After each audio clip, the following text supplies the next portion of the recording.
الرجيم وعد الله الذين آمنوا منكم وعملوا الصالحات ليستخلفنهم في الأرض كما استخلف الذين من قبلهم وليمكنن لهم دينهم الذي ارتضى لهم وليبدلنهم من بعد خوفهم أمنا يعبدونني لا يشركون بي شيئا ومن كفر بعد ذلك فأولئك هم الفاسقون. Ayat ini dipecah menjadi 12 pembahasan. Ini yang akan kita bahas malam ini. Yang pertama, wa'adallah. Coba lihat terjemahnya. Satu, wa'adallah. Allah sudah berjanji. Kalau Allah sudah berjanji, kira-kira Allah itu mengingkari janjinya tidak? Jadi kalau ada yang tak terwujud, katanya kalau kita puasa, kita sholat, kita haji, kita zikir, kita baca Quran, kita akan menang. Kenapa kita kalah? Kenapa tak sesuai kenyataan? Katanya janji Allah akan menolong. Sebetulnya Allah ingkar janji atau kita tak cukup syarat untuk menerima janji Allah? Kita tak cukup syarat menerima janji Allah SWT. Salah satu contoh janji Allah, wa auhayna ila ummi Musa, kami wahyukan, kami ilhamkan kepada ibu Musa, an ardi'ihi, susukan anakmu. Maksudnya Musa, sebelum kau hanyutkan ke sungai Nil, susukan dia. Fa in khifti alaihi, kalau kau takut nanti dia hanyut, nanti dia mati dimakan kuda Nil karena dihanyutkan di sungai Nil, fa alqihi fil yammi, kalau kau takut anakmu ini nanti disembelih oleh Fir'aun, fa alqihi fil yammi, hanyutkan dia ke sungai Nil. La takhafi, jangan kau takut, wala tahzani, jangan kau sedih, inna radduhu ilaiki, kami akan mengembalikannya kepadamu, wa ja'iluhu minal mursalin, dan kami akan menjadikannya rasul. Dua perintah Allah, dua janji Allah. Susukan dia, hanyutkan dia. Janji Allah, dia akan kembali dan dia jadi rasul. Terwujudkah dua janji Allah kepada Musa? Balikkah Musa kepada ibunya? Balik. Dan dia jadi rasul. Kasus Nabi Musa, kasus Nabi Isa alaihissalam, ketika datang tentara-tentara Romawi mau menangkap dia, maka Allah berjanji menyelamatkan dia. Lalu apa yang terjadi? Barrafa wa ma qataluhu, mereka tak berhasil membunuhnya. Wa ma salabuhu, mereka tak berhasil menyalibnya. Walakin syubbiha lahum, ada orang lain yang diserupakan wajahnya dengan dia. Barrafa'ahullah wa ma qataluhu yaqina, mereka tidak membunuhnya benar-benar yakin. Barrafa'ahullah, Allah mengangkat dia. Janji kepada Isa terwujud, tertunaikan. Janji kepada Nabi Muhammad SAW, nanti Nabi Muhammad sebelum meninggal dia akan menguasai Jazirah Arab. Sebelum Nabi meninggal, Jazirah Arab yang belum pernah terkuasai waktu itu karena terpecah kabilah-kabilah, dikuasai oleh Nabi Muhammad. Diungkapkan ke dalam sebuah kalimat, lailuha kanahariha, malamnya macam siang, terang benderang dengan cahaya tauhid. Wa'adallah, dan satu hari orang Islam berkata, innaka la tukhliful mi'ad, kau tak akan ingkar janji ya Allah. 70 pasukan pemanah di atas Jabal Rumat. Rumat bentuk jamak dari Ramin. Ramin pemanah, Rumat pasukan pemanah. kalian di atas Jabal Rumat ini mengawasi dari atas, aku di bawah perang dengan sahabatku, kata Nabi. Kalau nanti kalian lihat aku menang, kalian jangan turun. Kalau kalian lihat nanti aku kalah di bawah, kalian juga jangan turun. Kenyataannya Nabi dengan sahabat di bawah itu menang apa kalah?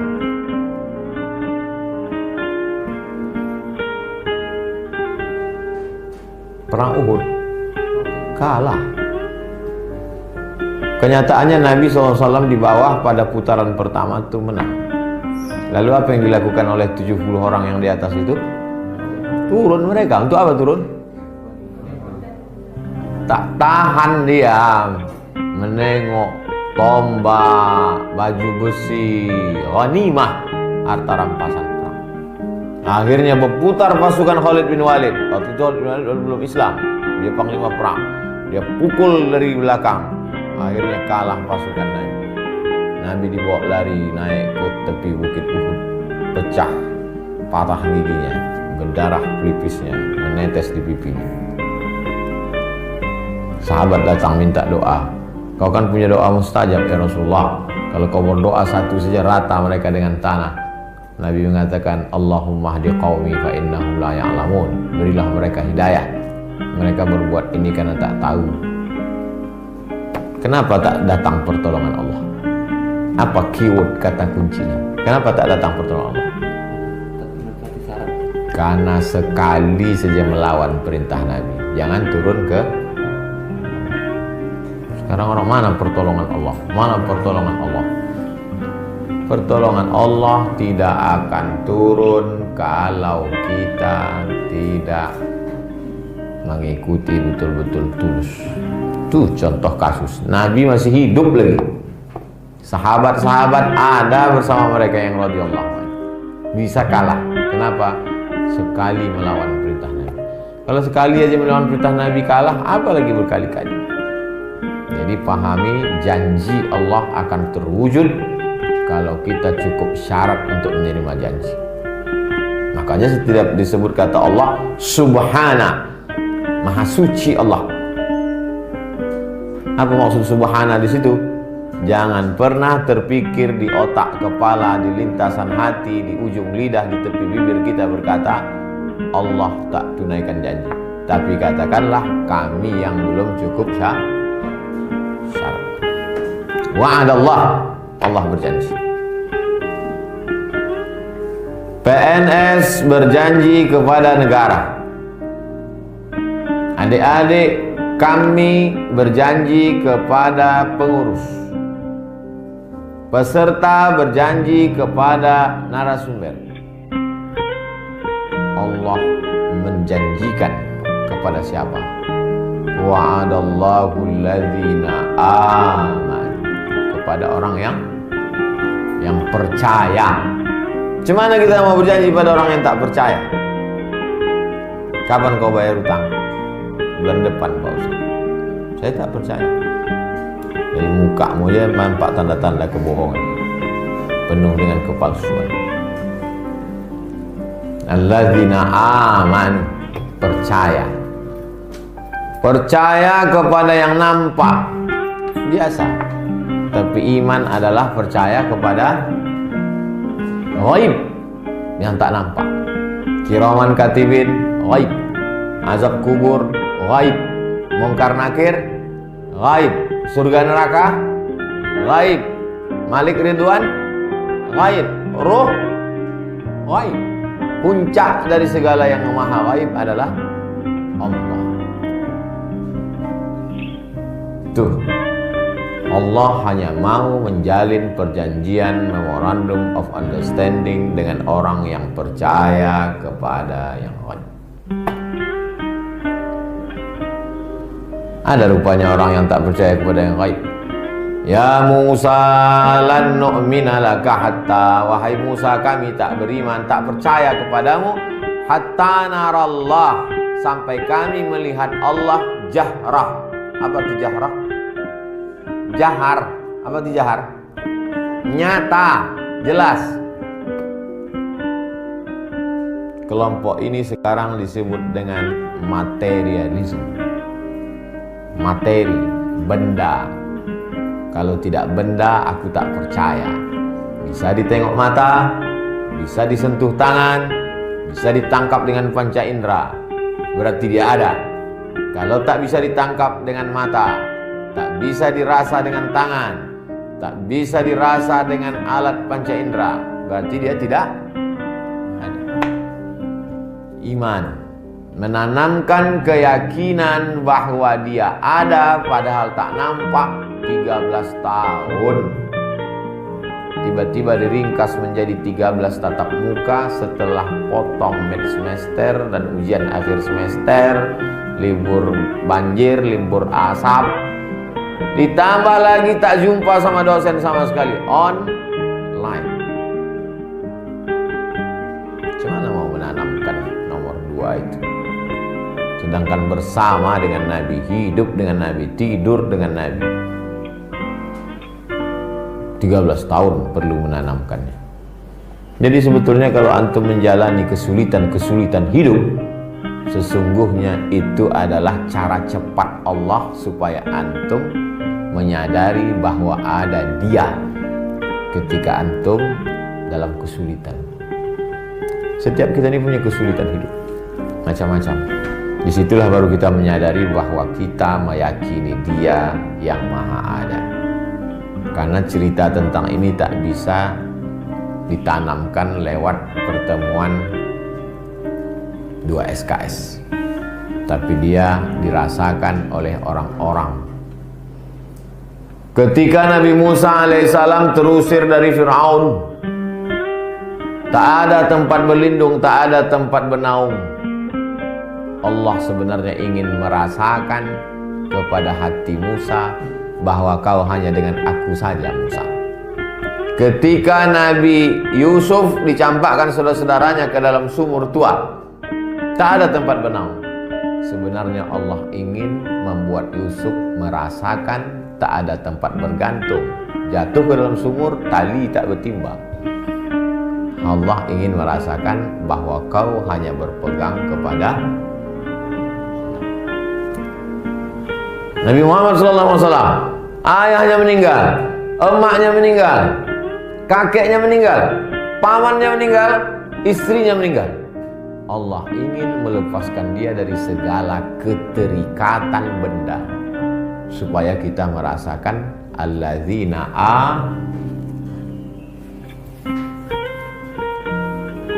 Jadi kalau antum menjalani sesuatu kesulitan dalam hidup, itu kurikulum silabus dari Allah. Punya ayah, mati. Punya emak, mati. Punya calon, dilarikan orang. Ada serap satu lagi, tak mau pula dia sama awak, susah. Sebenarnya Allah ingin membuat kau bergantung dengan Dia yang tak nampak itu, supaya sujudmu lebih lama, supaya menangismu lebih khusyuk, supaya tidurmu, kantukmu hilang di tengah malam. Begitu cara Allah. Jadi jangan suudzon sama Allah. Ana inda husni zanni abdi bih. Aku menurut prasangka hambaku kepadaku. Tapi perenungan itu bisa dirasakan orang kalau dia tak sibuk main handphone. Tak sempat kita berpikir dibantai handphone. Matikan handphone, merenung sejenak, apa sebetulnya yang diinginkan Allah dari aku, supaya aku bergantung kepada Dia. Connecting kita kuat dengan Dia. Itulah sesungguhnya kesulitan-kesulitan hidup yang kita rasakan itu. 3 kegelapan: gelap malam, gelap lautan, gelap perut ikan. Tak ada tempat bernaung. Tapi saat itu dia punya satu pegangan. La ilaha illa anta subhanaka inni kuntu minaz zalimin. Siapa itu? Jonah, kata orang barat. Yunus dalam bahasa Arab. Istri durhaka, anak durhaka, semua orang mengejek gila karena membuat kapal di tengah gurun pasir. Kalau tidak punya keyakinan yang kuat bahwa air akan datang, semua orang mengejek, bukan sekedar mengejek mulut, berak mereka di kapal itu. Keyakinan yang kuat. Seluruh dunia mau membunuhmu, menyakitimu, memudaratkanmu, kalau tidak kata Allah, maka tidak. Semua orang mau mendatangkan manfaat, mau menolongmu, kalau tidak kata Allah, maka tidak. Wa iyamsaskallahu bidurrin fala kashifa lahu illahu. Kalau Allah mau menimpakan sesuatu kepadamu, tak ada yang bisa menyingkapkannya kecuali Allah. Wa yuridka bi khairin, kalau dia mau mengasihi kau sesuatu yang baik, fala radda li fadlih, tak ada pula satu yang bisa menolak. Itulah yang diambil dari Asmaul Husna. Wan nafi'u wad darru. Barru, dia yang bisa menolak mudarat. Nafi'u, dia yang mendatangkan manfaat. Kalau kuat tauhid antum, maka kecil antum melihat benda, kecil antum melihat dunia. Tapi kalau kecil tauhid antum akan terlalu banyak bersandar kepada materi. Penyakitnya kalau sudah terlalu banyak bersandar kepada materi. Yang saya maksud dengan materi ini bukan duit, benda. Abdul Somad ini materi atau non materi? Materi. Antum jangan bersandar ke saya. Karena kalau antum bersandar ke saya, antum akan kecewa. Terlalu berharap bahwa habis acara ini berfoto, ternyata tak dapat. Antum kecewa, antum sakit hati. Itu salah satu. Semakin besar keinginan, semakin besar penderitaan. Semakin besar harapan, semakin besar kekecewaan. Kepada siapa? Kepada sayang betul dengan handphone, hilang handphone. Bisa gila. Jangan gantungkan harapan kepada benda. Terus kalau memang Ustaz tak bergantung harapan kepada benda, kenapa Ustaz masih pakai topi? Kenapa Ustaz masih pakai mikrofon? Sekedar wasilah saja. Kenal dengan bupati, kenal dengan gubernur, kenal dengan pejabat, sekedar wasilah saja. Tapi bergantung dengan dia, rusak iman antum. Bertambah rukun iman antum jadi 7. Antum minabillah wa malaikatihi wa kutubihi wa rusulihi wal yaumil akhir wa biqadri khairihi wa syarrihi wa pejabat-pejabatihi.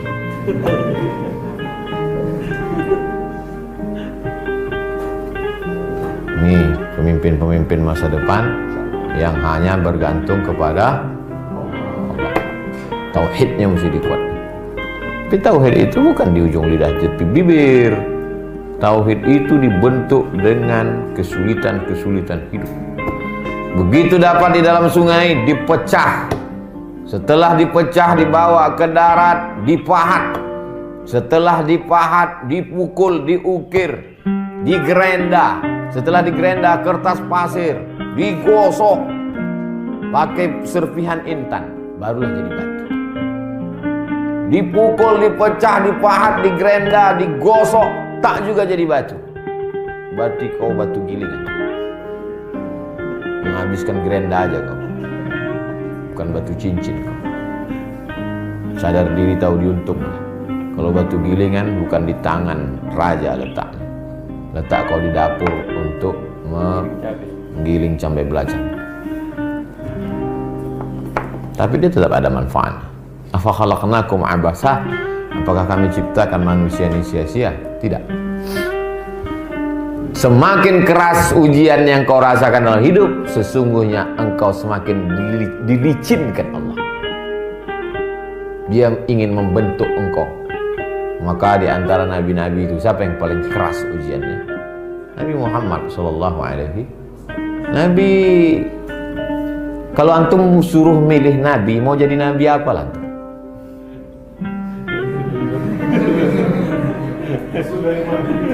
Nabi Sulaiman. Yang bilang nabi palsu angkat tangan. Angkat tangan. Nabi palsu siapa yang mau kau ikut? Hah? Nabi palsu siapa yang mau kau ikut? Ada Lia Eden, ada Ahmad Musadek, ada Ahmad Mirza Ghulam Ahmad. Kau mau ikut yang mana? Setiap kata yang keluar dari mulut kau dipertanggungjawabkan. Kalau tidak, nanti sampai tua kau menjadi orang yang tak bertanggung jawab. Kalau kau jadi anggota dewan, mulut kau hanya akan berbunyi padahal kau digaji dengan duit negara sampai tua. Tapi kalau aku kasih tahu sekarang, sampai mati kau ingat. Paham? Alladzina aman, percaya, yakin walaupun dia tak nampak. Bagaimana cara Allah menguatkan keyakinan? Dikasihnya kau ujian-ujian dalam hidup yang kira-kira ujian itu menurut orang tak akan lepas, tapi lepas juga pada akhirnya. Itulah membuat engkau menjadi kuat. Jadi kalau nampakmu temanmu enak saja hidupnya, begitu lahir ayahnya pejabat, rumah besar, mobil mahal, sebetulnya Tuhan bukan sayang sama dia.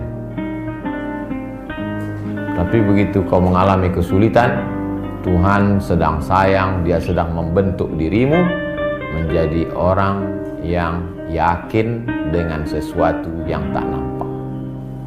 Jangan sampai keyakinan tentang sesuatu yang nampak membuat rusak keyakinan sesuatu yang tak nampak. Ada orang miskin tidak punya duit beli jaket, musim dingin, tapi dia tetap bertahan hidup. Akhirnya datanglah seseorang menjumpai dia. Kau sudah berapa hari kena hujan salju nih? Sudah seminggu, tak mati-mati. Kira-kira yang membuat dia bertahan hidup itu apa? Keyakinan, kekuatan. Lalu kemudian orang tadi mengatakan, tunggu sebentar ya, ku belikan kau jaket. Satu hari dia tak pulang-pulang beli jaket. Akhirnya begitu pulang dia temukan orang tadi mati. Kenapa seminggu dia bisa hidup? Kenapa sehari dia tak bisa hidup? Ternyata ada tulisan di tangannya. Apa kata dia? Aku bisa bertahan seminggu karena keyakinanku terhadap diriku dan ada kekuatan. Tapi aku tak bisa bertahan sehari karena menunggu janji-janji kepalsuan. Bukan hadis Nabi, dapat di grup WhatsApp.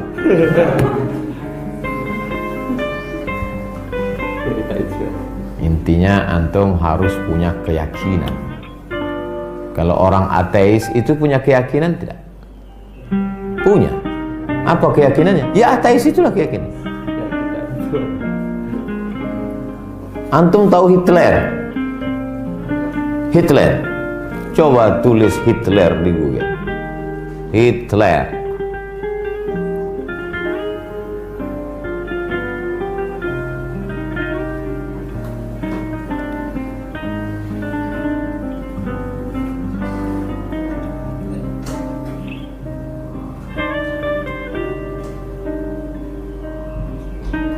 Tengok Hitler. Nampak antum tuh gambar Hitler. Kumisnya macam Charlie Chaplin. Ada gambar di bawah itu, gambar nih, simbol burung nasar. Dia kalau mau pidato di belakang dibuat baliho besar burung nasar. Kepala tongkatnya burung nasar. Inilah akidah, inilah iman Hitler, bahwa dia selalu dilindungi oleh burung nasar. Jadi kalau ditanya apa keyakinan? Ada orang keyakinannya bahwa dia dilindungi oleh keris. Di rumahnya, di kamarnya, di lemarinya, di dindingnya keris. Itulah iman dia, keris. Ustadz, saya tak ada pakai keris, ada di rumah, tapi saya tak yakin keris itu melindungi saya. Lalu apa yang melindungi Ustadz?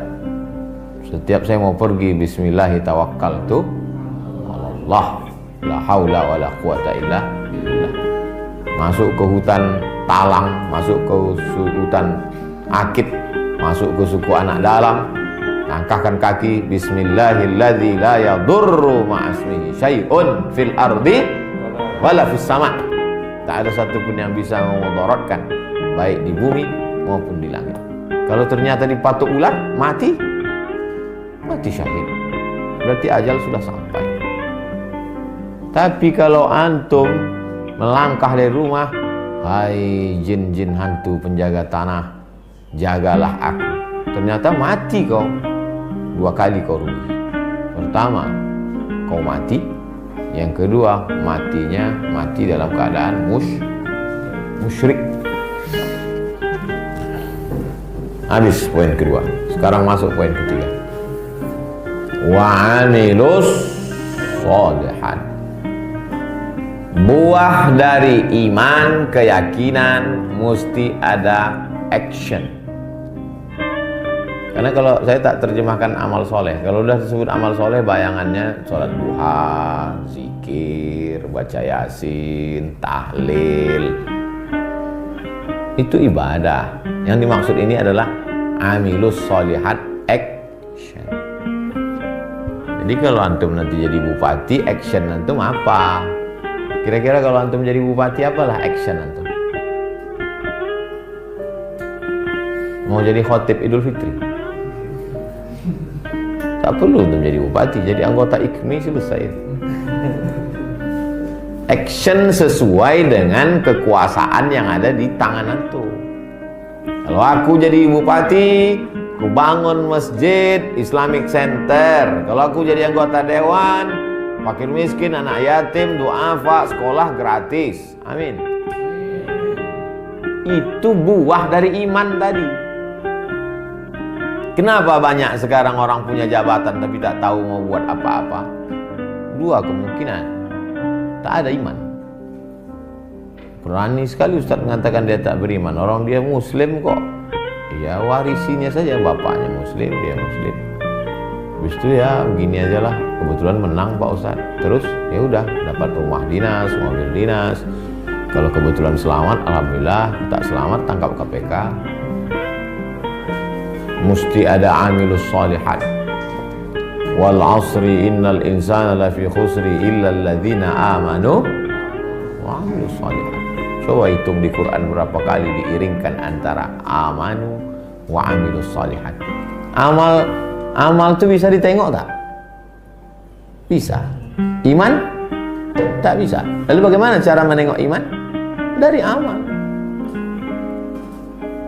Khusyuk itu tak bisa ditengok. Tapi gerak, rukuk, sujud, tumakninah bisa dilihat. Jadi tak bisa orang sholat, anak saya kemari ini, terus pasti tanya, kau kenapa gitu sholat? Khusyuk itu di sini. Kata Nabi, idza khasha'al qalbu la khasha'atil jawarihu. Kalau hatimu khusyuk, anggota tubuhmu ikut khusyuk. Kalau imanmu kuat, pasti actionnya juga kuat. Berarti kalau actionnya tak kuat, imannya lemah. Low bed. Jangan sampai dilupakan itu. Dan itulah Ahlussunnah wal Jamaah. At-tasdiqu bil qalbi, dibenarkan dalam hati, iman. Wal iqraru bil lisani, diucapkan dengan lisan, lidah. Wal amalu bil arkan, ada action. Ada perbuatan sesuai dengan kemampuan masing-masing. Yang polisi, yang tentara, yang pengacara, lawyer, advokat, yang hakim, jaksa, sesuai dengan kemampuan. Yang dokter spesialis sesuai dengan kemampuan. Tapi dia mesti amilus sholih.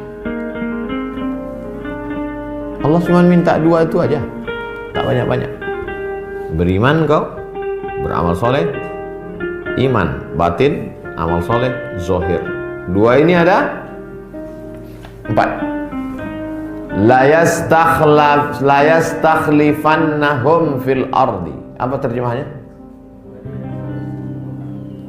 Dia sungguh-sungguh akan menjadikan mereka berkuasa di muka bumi. Kalau kau beriman dan beramal soleh, Allah jadikan kau berkuasa di muka bumi.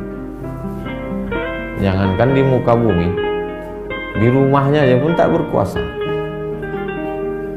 Jangankan di rumah, di kamarnya pun dia tak berkuasa.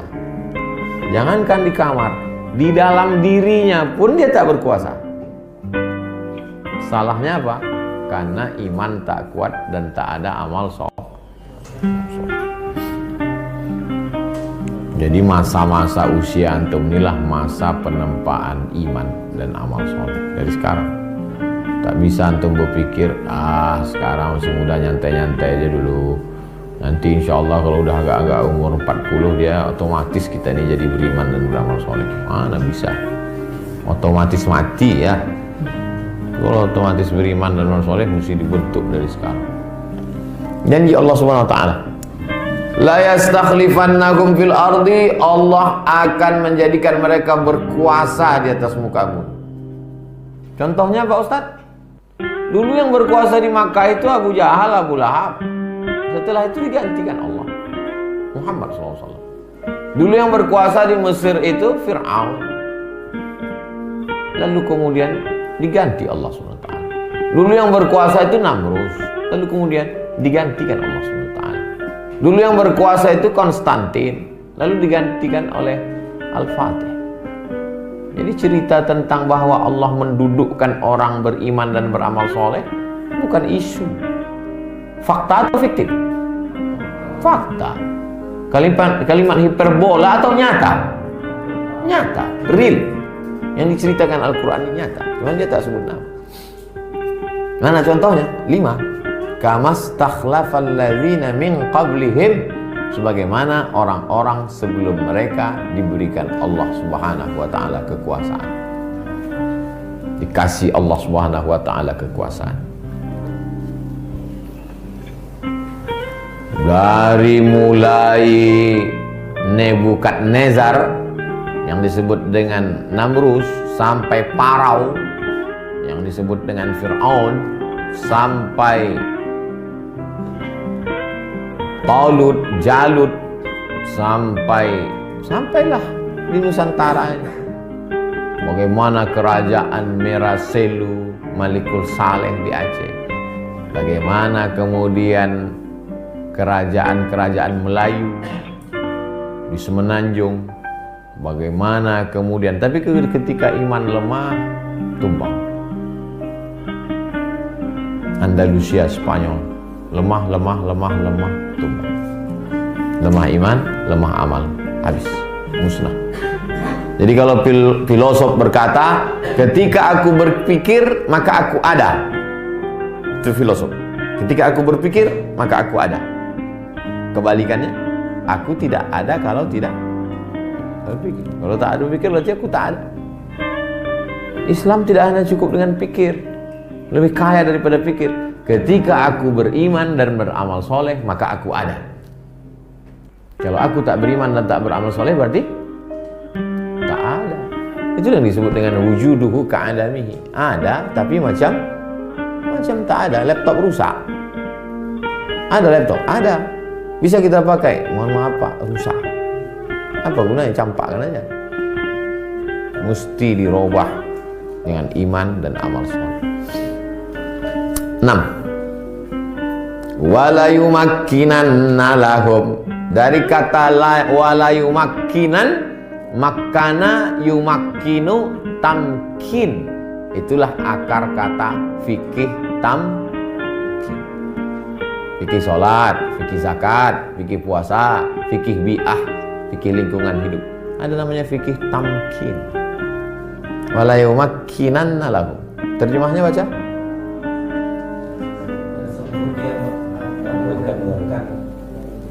Dia Allah meneguhkan, mengokohkan, menguatkan. Siapa yang dikuatkannya? Orang yang beriman dan beramal. Setelah kau dikasihnya kekuasaan, dibuatnya kau teguh dengan kekuasaanmu itu, bertahan sampai ratusan tahun. Wala yumakkinanna lahum. Berkuasa dalam bidang apa? Bangunan. Kalau masalah yang dibanggakan itu bangunan, hebatlah Fir'aun. Sampai hari ini piramid tak tumbang-tumbang, batunya sebesar kulkas. Kalau masalah yang di bangunan, maka hebatlah kuil Petra yang ada di Yordania. bukan itu. Lalu yang bertahan tidak tumbang itu apa? Nomor 7. Dinahumul ladzir tada. Nomor 7 apa terjemahnya? Agama. Agama itu adalah nilai. Agama bukan bangunan. Jadi Nabi SAW, Nabi tak ada meninggalkan bangunan. Coba antum lihat di Makkah, Madinah, bangunan yang ditinggalkan Nabi Muhammad SAW. Ka'bah Pak Ustaz, Ka'bah udah ada sebelum Nabi. Inna awwala baiti wudi'a lin-nasi lalladzi bi Bakkah. Yang ditinggalkan Nabi itu adalah din, nilai. Tabassumika fi wajhi akhika shadaqah. Senyummu ke wajah saudaramu adalah sedekah. Ajaran Nabi ratusan ribuan tahun yang lalu. Sekarang dipopulerkan orang buat lingkaran, kasih mata, kasih huruf U, keeps smile. Nabi punya ajaran. Macam-macam orang barat mensosialisasikan senyum, nilai. Agama itu adalah nilai. Bedanya ada nilai dari manusia, sedangkan Islam nilai dari Allah SWT. Maka dikuatkannya agama kami, dikuatkannya semua masyarakat mengikuti keyakinan yang dibawa oleh Nabi Muhammad SAW, karena dasarnya adalah iman dan amal soleh. 7, 8. Setelah kuat agamamu, pertama berkuasa dulu. Setelah berkuasa, kokoh. Setelah kokoh, baru bisa menyebarkan agama. Setelah agama tersebar, walayubaddilannahum, digantinya, berganti baju, berubah casing, berubah isi. Apanya yang berganti? 9. Min ba'di khaufihim amna, dari rasa takut menjadi aman. Takut bensin naik, takut tak makan harga pangan impor beras, takut PKI mengamuk, takut naik penguasa zalim karena dipilih dengan money politik. Takut. Dari mana datang ketakutan itu? Dari kecurangan. Kenapa muncul kecurangan? Karena orang tidak menjalankan agama. Kenapa agama tidak bisa disebarkan? Karena tidak kokoh. Kenapa tidak kokoh? Karena tidak berkuasa. Kenapa tidak berkuasa? Karena tidak beramal soleh. Kenapa tidak beramal soleh? Karena tidak nampak kaitannya? Jelas?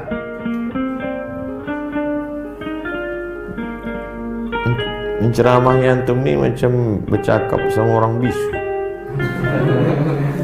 Tapi karena saya udah terbiasa, saya cuek aja. Keras-keras ngomongnya. Dia masing master itu saling kait mengait itu. Setelah rasa takut, maka datang rasa aman, rasa tentram, rasa damai. Sekarang ini antum, hati antum merasa tenang nggak? Tenang. Tenang itu tak bisa kita, karena setiap orang punya masalah masing-masing. Ada orang nampaknya tenang, nampak rupanya stres. Pergilah antum ke rumah sakit jiwa. Besok pergi antum ke kilometer 11. Di situ antum menemukan orang nampak tenang. Tiba-tiba ketawa dia sendiri. Ada orang yang nampaknya tenang tapi masalah. Jadi ketenangan itu adalah ketika orang merasa ada yang lebih besar dari masalahnya, yaitu Allah. Kalau antum mengatakan tenang itu kalau nggak ada masalah, Pak Ustaz, hidup ini nggak ada orang nggak ada masalah. Ketenangan akan antum dapat ketika antum merasakan bahwa Allah lebih besar dari masalah. Ketika kau mengatakan bahwa masalahmu lebih besar daripada Allah, 2 kali kau salah. Yang pertama, kau udah syirik, bukan menduakan Allah, malah kau mengatakan Allah kecil, masalahmu besar. Yang kedua, tak sesuai ucapanmu dengan keyakinan. Ucapanmu mengatakan Allahu Akbar. Kalau gitu kau rubah saja, masalahku akbar. Agama mengajarkan engkau wala yubaddilannahum, digantinya. Sekarang orang banyak kalau dia sudah hijrah beragama menjadi religius, akhirnya berganti. Wala yubaddilannahum, berganti, menukar.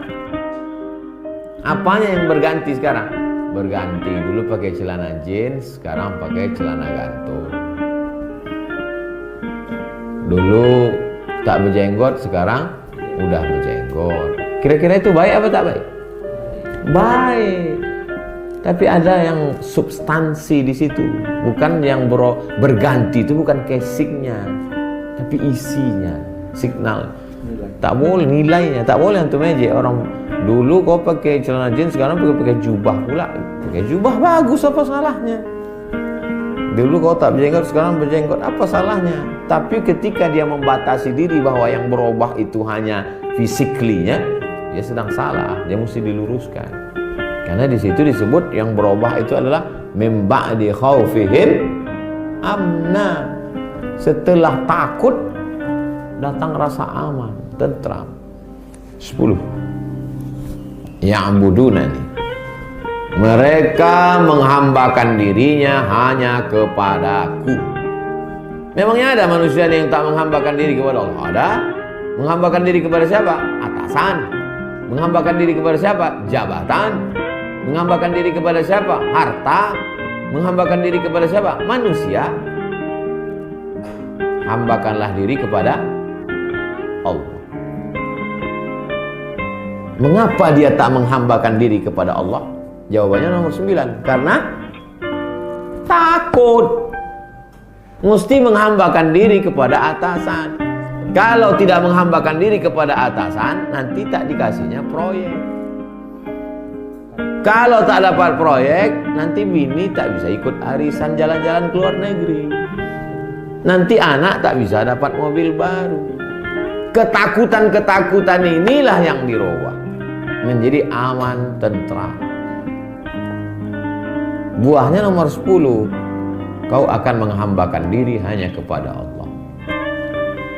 Saya tak mau anak kami menghambakan diri tak kepada Allah. Bersaut-sautan suara azan, hayya 'alas shalah, sibuk lari dari kegiatan. Habis itu barulah dia katakan Allahu Akbar. Jam 3 salat subuh. Sesungguhnya kau hamba apa? Hamba Allah apa hamba setan? Tak sesuai. Asal dengar suara azan, ambil wudhu salat.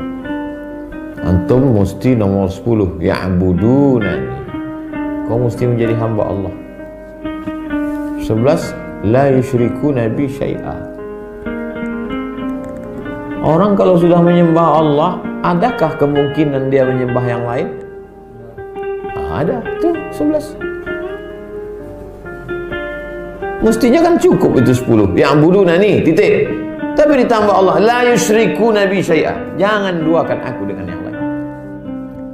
Kau sembah Allah, tapi kau piara tuyul. Kau sembah Allah, tapi kau dekat dengan klinik. Kau sembah Allah, tapi kau punya penasihat spiritual, dukun. Kau sembah Allah, tapi sebelum nikah kau tengok juga bintangnya Pisces, Sagittarius, Taurus, cocok apa tak cocok. Kau sembah Allah, tapi kau masih tanya ini arah tempat tidur sesuai atau tidak dengan Feng Shui, Hong Shui. La yusyrikuna bi syai'a. Jangan kau duakan aku dengan dukun. Jangan kau duakan aku dengan sinse. Jangan kau duakan aku dengan hantu jin. Ya'budunani. Kau mesti sembah aku saja. Allah tak mau diduakan. Setelah bersih tulus, barulah ditutup dengan 12. Wa man kafara, siapa yang kafar, ditutupnya telinganya, ditutupnya hatinya, tak mau menerima 11 ini. Ba'da dzalik, padahal sudah jelas bagi dia. Fa ulaika humul fasiqun. Sesungguhnya mereka itu fasik.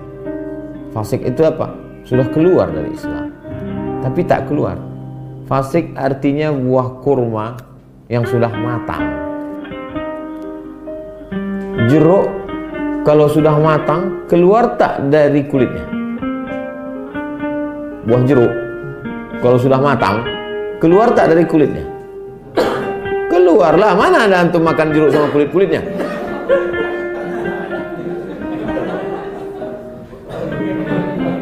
Ini udah pelatihan yang keberapa orang? Bisa dia membedakan. Baru makan gak ya? Durian kalau sudah matang keluar tak dari bijinya? Keluar dari kulitnya. Tak ada orang makan kulit durian. Tapi ada buah yang dia sudah matang tak mau keluar, seperti padahal dia sebetulnya sudah keluar. Itulah yang dimakan sama kulit-kulitnya, apa? Kurma. Kurma masak. Ada di antara kalian nih waktu mau buka puasa, kau lagi ngapain? Mengupas kurma, Mak.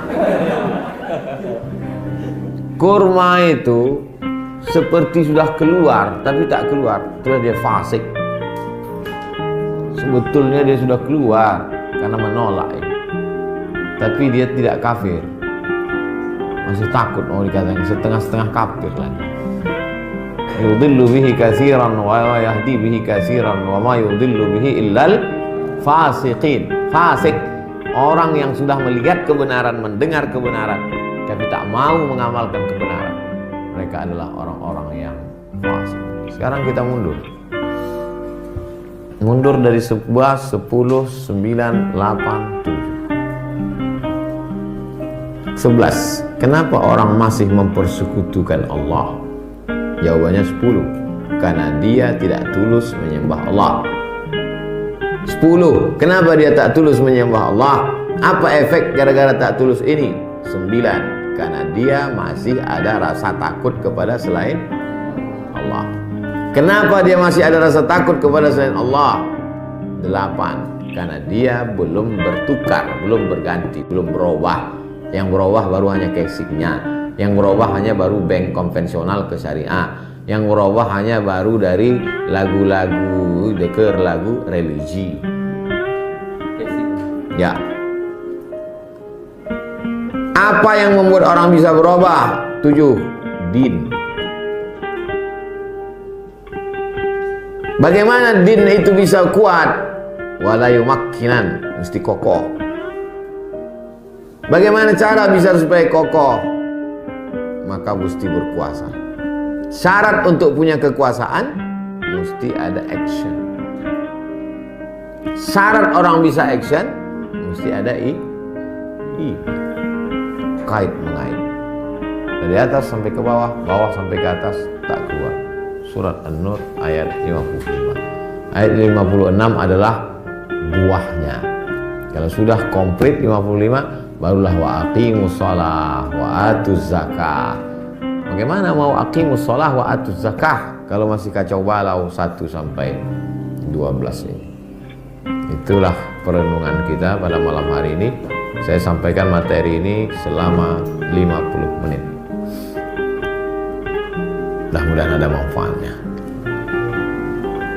Antum dengarkan bolak-balik berkali-kali kalau tak paham. Tak juga paham, berarti antum perlu banyak-banyak baca selawat supaya terbuka pintu hati. Allahumma sholli ala sayyidina Muhammad wa ala ali sayyidina Muhammad. Kalau susah memahami sesuatu, banyak-banyak selawat. Allah membukakan pintu hati. Allahumma sholli ala sayyidina Muhammad wa ala ali sayyidina Muhammad. Al-Fatihi lima ughliq, membuka segala yang terkunci. Wal khatimi lima sabaq, menjadi penutup bagi yang lalu-lalu. Nasiril haqqi bil haqq, menolong kebenaran. Al-hadi ila siratikal mustaqim, membimbing ke jalan yang benar. Wa ala alihi haqqa qadrihi wa miqdarihi al-azim. Kalau tak hafal selawat itu, selawat biasa aja. Allahumma sholli ala sayyidina Muhammad wa ala ali sayyidina Muhammad. Antum sholat, mungkin sholat antum tak diterima. Antum puasa, mungkin puasa antum tak diterima. Antum zikir, mungkin zikir antum tak diterima. Tapi kalau antum berselawat, pasti selawat antum diterima. Berkat siapa? Berkat Muhammad sallallahu alaihi wasallam. Allahumma sholli ala sayyidina Muhammad wa ala ali sayyidina Muhammad. Itulah 12 poin dari surat An-Nur ayat 55. Saya kembalikan ke moderator.